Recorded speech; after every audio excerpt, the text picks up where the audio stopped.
আল্লাহ রাসূল সাল্লাল্লাহু আলাইহি সাল্লাম বলেছেন যে তোমরা সহজ পথ অবলম্বন করো, কঠিন পথ অবলম্বন করো না। হাদিসটি বর্ণনা করেছেন আনাস ইবনে মালিক রাদিয়াল্লাহু তাআলা আনহু। হাদিসের মান সহিহ। হাদিসটি এসেছে বুখারী শরীফের ইলম অধ্যায়ে।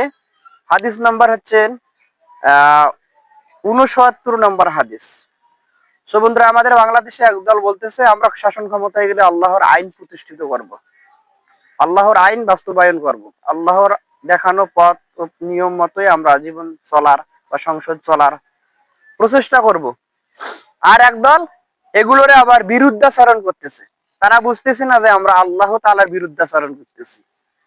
একজন আলেমের ভুল ধরার জন্য কত জ্ঞান থাকা উচিত তারা কখনোই উপলব্ধি করতে পারতেছে না, শুধু ক্ষমতার লোভে।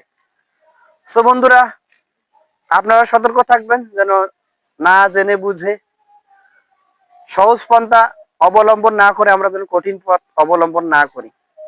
সো বন্ধুরা, ভালো থাকবেন, সুস্থ থাকবেন। ভিডিওটি ভালো লাগলে লাইক, কমেন্ট, শেয়ার করবেন এবং নিত্য নতুন ভিডিও পেতে চ্যানেলটি সাবস্ক্রাইব করে পাশে থাকবেন।